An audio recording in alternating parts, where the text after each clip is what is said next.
Hey everybody, Tim here with this week's episode of Titans Faux Hawk, which, let me talk about that for a minute. I have kind of thought about getting a faux hawk. I've had pretty much the same hairstyle my entire life. Growing up, I had to have a buzz cut because my dad was in the military, and then when I turned 18, moved out, I didn't change it, because I remember it was a quarter inch on the sides and a half inch on the top. And I didn't change it, I just let it grow. And if you guys saw, the beginning of the year where I had my long hair, I never, trimmed it or anything. I just let it grow. And so, I don't know, I thought about doing a faux hawk. I need to do something different. So, I don't know, what you guys think. So, anyway, it was a good episode. This is the penultimate episode for the season. I mean, we do know we are getting a season 3. That's confirmed, which is not a shock to anybody.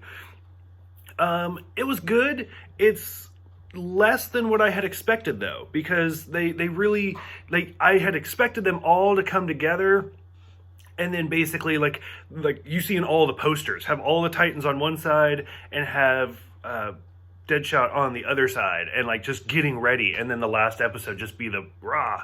But I don't know, it didn't. The groups are not together. They're very, very split apart. First of all, I don't know how I feel about the big twist in the beginning where Jericho, it turns out, is still alive, and he threw himself into Slade's body, which we know he could do, but then his body died, and so now he's been stuck in Slade's head for 5 years. And it's oh, okay, that was a twist. I was oh, okay, so he's still alive, and they're fighting to take over the body and stuff like that.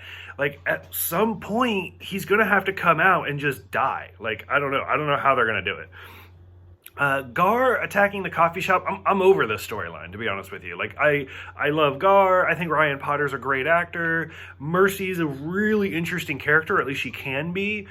But this whole subplot with Mercy training Gar and having him attack people, I'm done with it. I don't think it's interesting. I don't think it's clever. I'm just kind of done with it. Hank doing drugs again, I was okay, that's interesting. I'm kind of curious to see where that goes. Let's see, Corey and Rachel looking for Dick. Gotta be a better way to phrase that one. But it's kind of interesting, and I love when they're fighting in the car. It's just kind of a great scene. Oh, fuck. I'm so sick right now. Anyway, so Corey and Rachel looking for Richard Grayson. So, and I mean, it's just kind of fun, and it's interesting that they are, and supposedly they're very close, but they don't know why. And they're you know what, fuck it, we're going back to San Francisco. So they turn around. Jason and Rose is a hot mess, and again, I'm just kind of bored with that storyline. Jason's really interesting. Rose is cautiously optimistic to be interesting.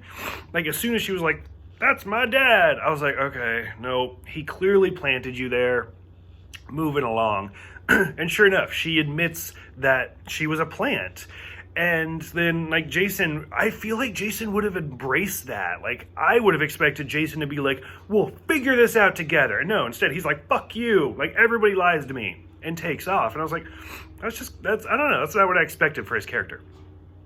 And then finally, we go back in time 3 years ago, and there's a huge, flashback where we find out that Rose can break bones and then fix them because she had the bike accident. We see her fix her leg and stuff.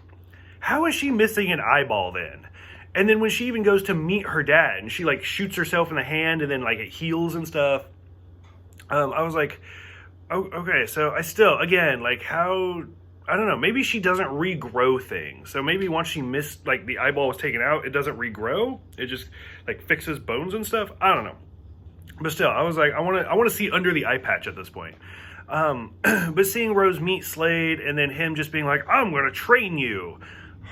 Why? Why is this a thing? Nobody's surprised. I had talked about it the first time we saw her, that she's going to be a plant.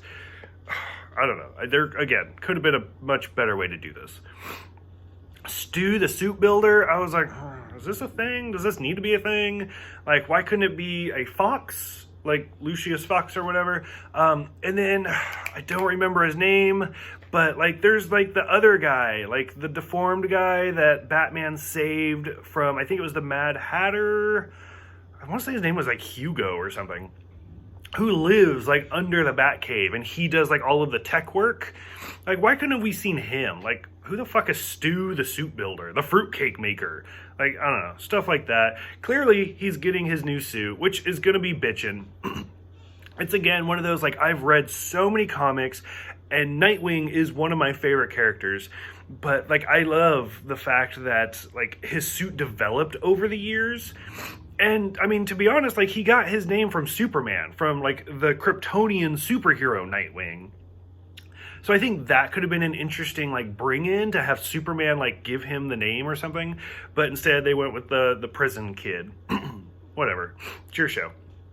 And then, finally, the whole, like, ending scene where somebody steals Hank's suit, hence the Faux Hawk. And just, like, we see Hank falling apart from the drug use. So, overall, like, I'm super excited. I do like this series way more than I thought I would. Season 2 is, I think Season 2 is more interesting than Season 1. Like, I liked Rachel, I liked Gar, and I liked the whole setup, but I didn't like how much it was about Rachel's background.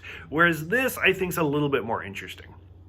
So, for those who have been watching it, what do you guys think about it? And I will see you guys next week for the season finale, Nightwing.